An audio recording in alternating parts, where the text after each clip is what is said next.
Olá, meu querido irmão, minha querida irmã. Bom é o Senhor para aqueles que o buscam. Perto está o Senhor daqueles que o buscam.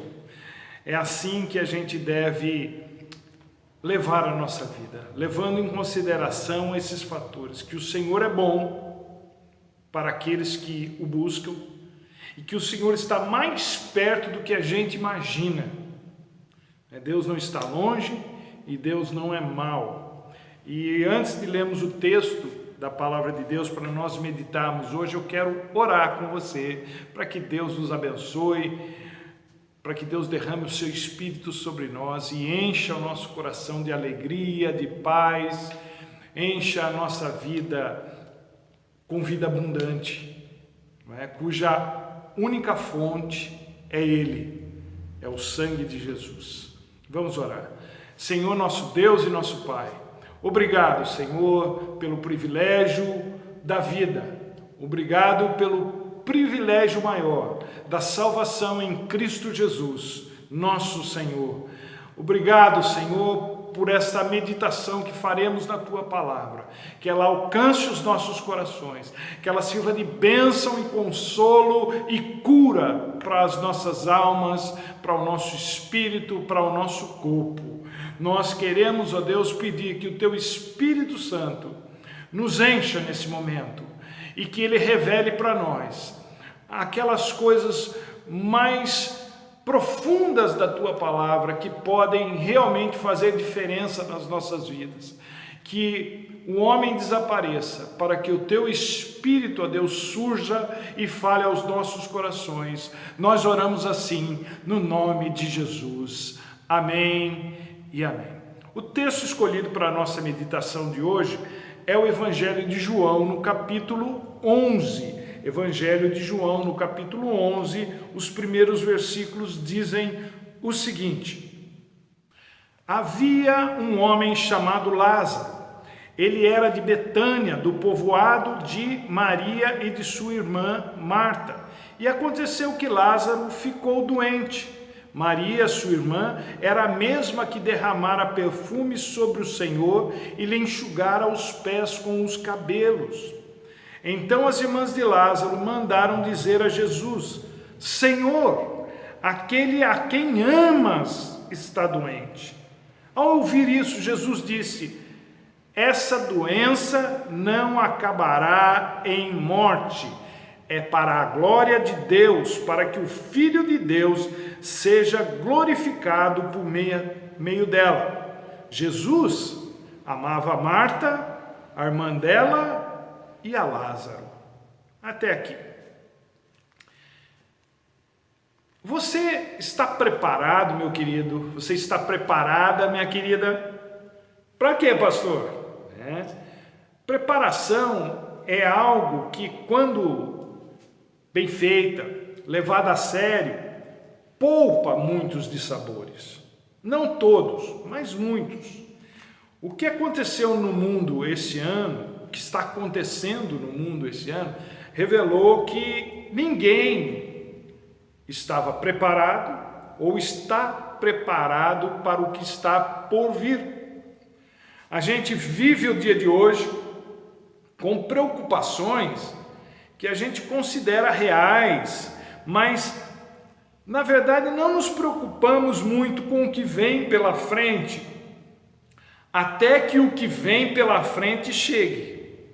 Quando chega, é isso que estamos vivendo, é isso que estamos vendo. Porque coisas ruins acontecem para todo mundo. O texto aqui é muito claro.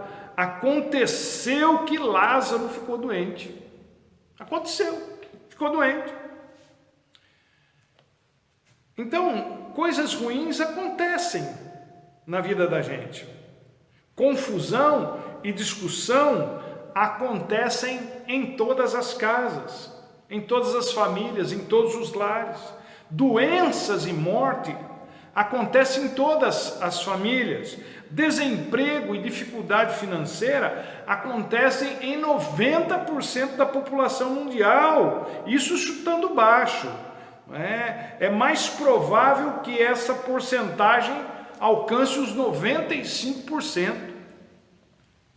Agora, preocupação, embora não mude absolutamente nada na vida de ninguém, é algo que é intrínseco no ser humano. Todo mundo se preocupa em função de alguma coisa. Ninguém consegue ser completamente imparcial na vida. Algo sempre está ocupando a nossa mente. Uns se preocupam por causa de problemas financeiros, outros por causa de problemas emocionais, outros por causa de problemas relacionais, outros por causa de problemas familiares, outros por conta de problemas que a maioria consideraria assim fútil. E outros se preocupam porque tem medo da morte. Então, todo mundo se preocupa com alguma coisa, por mais sem sentido que isso possa parecer. Todo mundo gostaria de ir dessa vida para melhor ou para pior, dependendo de cada um, deixando essa vida aqui resolvida. O que me parece cada vez mais impossível. Eu sei que ninguém gosta de deixar rabicho para trás, como a gente costuma dizer. A questão não é não deixar pendências, porque algumas sempre ficam. A questão é que tipo de pendência deixar. Tem gente que deixa pendência financeira para quem fica, dívida, conta. Na Bíblia a gente tem, morreu um profeta de Deus, que fazia parte de um grupo de profetas, e a mulher dele se viu endividada e tendo que dar os 2 filhos para pagar a dívida que o marido tinha contraído e que ela nem sabia. Tem gente que deixa a família em frangalhos. Tem gente que deixa uma vida de vergonha para trás. Tem gente que deixa uma vida de ódio e repúdio quando morre. Tem gente que não deixa saudade quando parte, como está escrito no segundo livro das Crônicas, no capítulo 21, verso 20, sobre o rei Jeorão, que de tão ruim e cruel que fora, morreu sofrendo dores terríveis, e o povo não o homenageou na sua morte, nem o enterraram no túmulo dos reis, como era o costume. Diz lá que ele morreu sem deixar saudade. Ninguém, em sã consciência, quer deixar esse tipo de legado. Eu conheço várias pessoas que, sabendo que estava com os dias contados, tentaram deixar sua vida financeira resolvida para que a família ficasse bem depois da sua partida. Acontece que ninguém fica bem só porque não tem dívida ou só porque tem dinheiro.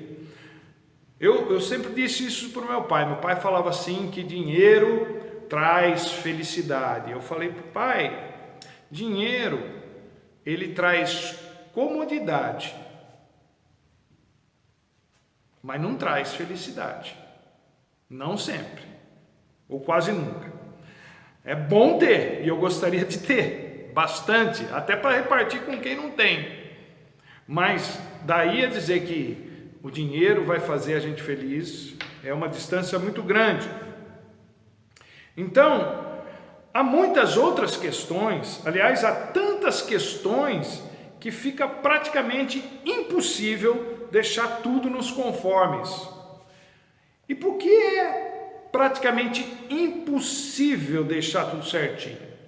Porque há questões inesperadas e há questões que a gente gostaria de evitar, mas a gente não tem controle. É isso que a gente vê aqui nesse texto. A morte de Lázaro não deixou nada resolvido.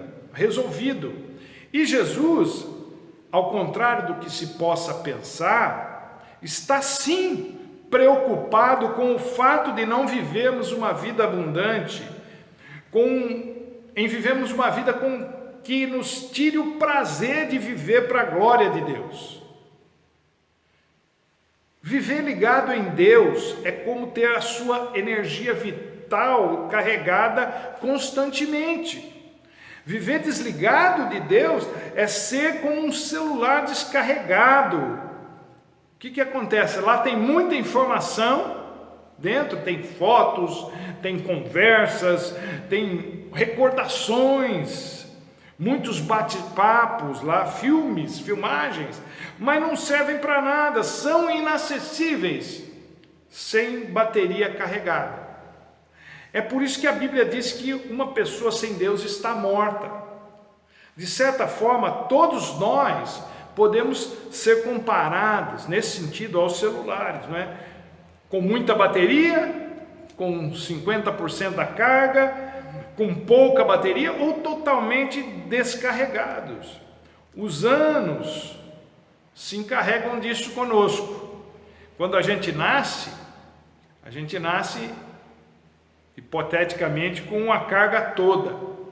E à medida que o tempo passa, essa carga vai acabando, até que um dia acaba mesmo. Mas para quem está ligado em Deus, uma nova carga ou cargas constantes são possíveis. E essas cargas nunca deixam a pessoa acabar de fato. Na vida, há muitas coisas que acontecem e que contribuem para um desgaste maior e mais rápido dessa primeira carga que a gente recebe quando nasce. Por exemplo, as doenças, vícios, questões emocionais, pandemia e as demais coisas que a gente tem que enfrentar na vida. E esse texto tão conhecido nosso, que fala sobre a morte e ressurreição de Lázaro, traz muitos ensinamentos para nos tranquilizar quanto aos problemas da vida. Coisas que tiram o nosso sono, coisas que fazem com que a gente nem queira pensar muito. E eu quero repartir esses ensinamentos com você. Primeiro deles, o que a gente vê nesse texto aqui, é que quem traz Jesus para a sua vida não fica morto para sempre. Jesus fala que essa doença não acabará em morte. Está escrito aqui no verso 4. Ele não disse que Lázaro não morreria, mas que aquilo que estava acontecendo com ele não terminaria em morte. Há muitas situações pelas quais a gente passa em que a gente pensa que é o fim da linha. Agora dessa eu não passo. Acabou. E quantas vezes na vida a gente pensa assim? Mas cá estamos nós, vivinhos, para a glória de Deus. Durante a vida passamos muitas vezes pelo vale da sombra da morte, mas não terminamos em morte. Fato, repito, é que estamos aqui. Eu desse lado do vídeo, você do outro. E percebam que no texto, no verso 11, que nós não lemos, depois você pode ler na sua casa, não é, na sua Bíblia, Jesus toma o cuidado de dizer que Lázaro tinha adormecido e que ele iria até onde ele estava para acordá-lo. Não foi a única vez que Jesus falou isso. Em Marcos, no capítulo 5, 39, outra passagem muito conhecida nossa, ele diz a mesma coisa com relação à filha de Jairo, que para todo mundo, inclusive talvez para o próprio Jairo, já estava morta. As pessoas que foram avisar Jairo disseram para ela: não incomode mais o mestre, porque a menina já morreu. E Jesus diz o seguinte: ela não está morta, ela dorme. Por que Jesus usa a palavra adormecer e não morrer? E não é só aí, tem outras passagens da Bíblia que são a mesma coisa. Porque os filhos de Deus, as filhas de Deus não morrem, no máximo dormem. Para Deus, seus filhos não morrem. A gente se desconecta desse corpo e desse mundo, mas nunca se desconecta de Deus. Nós somos o povo da ressurreição. Nós somos o povo que não morre. Quem dorme em Deus continua vivo, ainda que aos olhos dos homens esteja morto. É por isso que eu posso dizer o mesmo que Davi, eu gosto de dizer o mesmo que Davi diz no Salmo 4, verso 8: em paz me deito e logo pego no sono, porque só tu, Senhor, me fazes repousar em segurança. Para quem é filho de Deus, tanto faz dormir no conceito de sono, como dormir no conceito de morte, porque sempre haverá um acordar, sempre haverá um outro dia, aqui ou lá na glória. Você, meu querido, minha querida, não tem fim. Olha que bênção. Não é bom saber que a gente não vai acabar? Você é um ser eterno pelo qual Jesus morreu, para que essa realidade eterna fosse muito melhor, muito superior a qualquer eternidade que você pudesse imaginar. Só que nós estamos cercados por um discurso de morte nos últimos meses, mais do que o normal. Mas isso não se aplica a você, filho de Deus, filha de Deus, porque você não vai ficar morto, não vai morrer para sempre. Para quem dorme no Senhor, usando a expressão de Paulo, isso é apenas um piscar de olhos. Esse é o tempo que esse corpo se desconecta desta vida, um piscar de olhos. É muito tempo para você? Quem vive e crê em mim, disse Jesus no capítulo 11 aqui, outro versículo que nós não lemos, versículo 26, não morrerá para sempre, não morrerá eternamente. E aí ele faz uma pergunta: você crê nisso? Essa pergunta que ele fez para Marta, ela se estende a nós, se estende a mim e a você. Você crê nisso? Morte e Jesus não fazem parte do mesmo universo, aliás, de nenhum universo.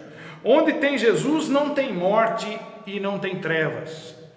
Traga Jesus para a sua vida se você ainda não fez.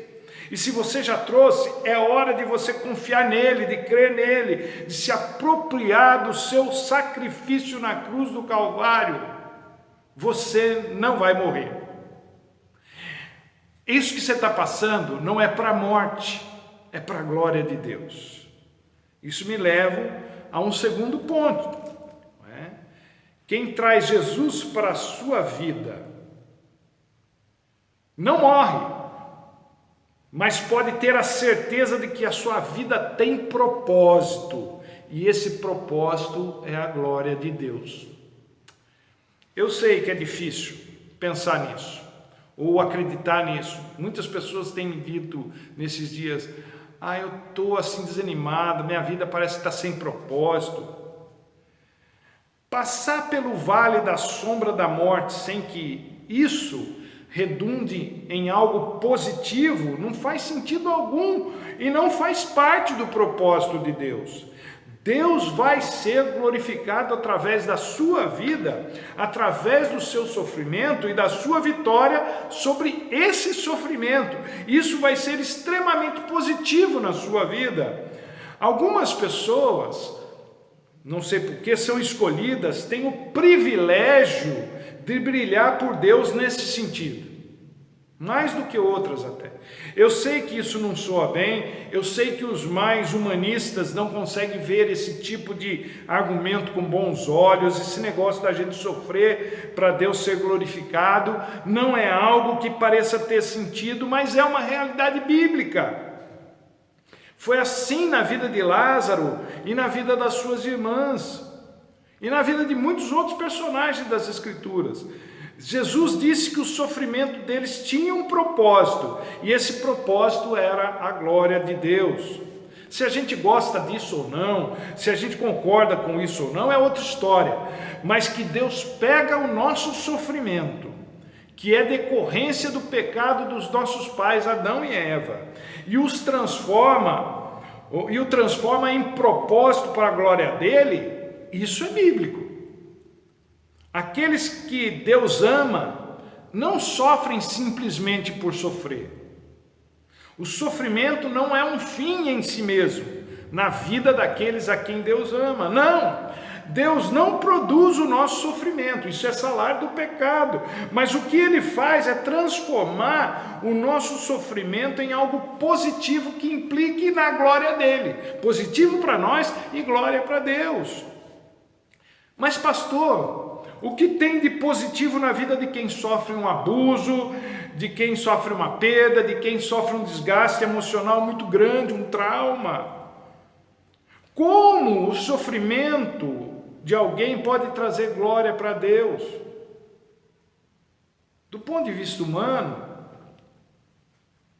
isso não traz nada de positivo. Eu concordo. Mas o que pode ser alcançado a partir daí, pode sim ser transformado em algo positivo. E é isso que Jesus está dizendo aqui para os seus discípulos. Não há nada que Deus não possa transformar para o louvor da sua glória, até mesmo o sofrimento que não foi Ele que infligiu. Deus pega e transforma aquilo que a gente vê como maldição em bênção. Deixa eu dizer uma coisa muito importante para você, meu querido, minha querida. A sua vida precisa trazer glória para Deus, independentemente da sua situação. Se você estiver bem, isso deve trazer glória para Deus. Se você estiver mal, isso deve trazer glória para Deus. O nome de Deus deve ser conhecido e reconhecido por causa da sua vida, por causa do seu sofrimento, aliás, do seu testemunho. Você quer que a sua vida glorifique a Deus ou você só quer que Deus resolva seus problemas? Você quer que Deus seja conhecido, Jesus seja conhecido e adorado por causa de você, por causa da sua vida, ou só quer que Jesus resolva a sua vida? Ele pode fazer as duas coisas. Aliás, Ele quer fazer as duas coisas. Ele quer ser conhecido e adorado por resolver a sua vida. Mas você nunca deve se esquecer de que antes de você vem a glória de Deus. Buscar em primeiro lugar o reino de Deus e a sua justiça. E as demais coisas vos serão acrescentadas. Mateus 6.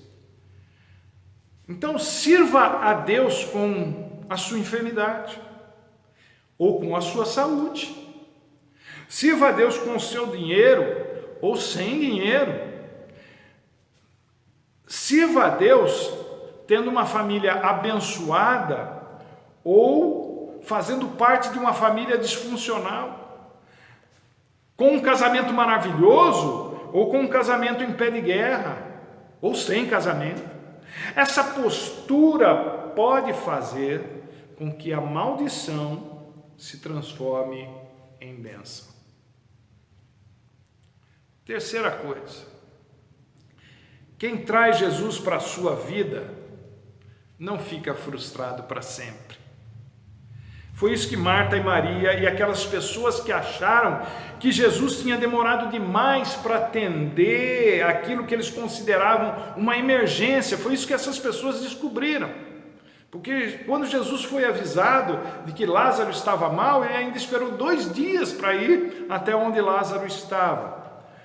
Agora, você já ficou com cara de tacho quando alguém chega e simplesmente resolve rapidinho uma coisa que você estava discutindo, brigando, se descabelando por achar que estava sendo mal atendido, mal atendida, que quem deveria te atender de pronto fica demorando, na nossa ótica enrolando? Você já teve essa experiência de ficar sem graça numa situação dessa? Pois é, a gente faz isso até com Deus. A gente tem uns chiliques com Deus, assim como Marta, que ainda não tinha entendido que aquilo que acontecera com Lázaro não era para a morte, e sim para a glória de Deus.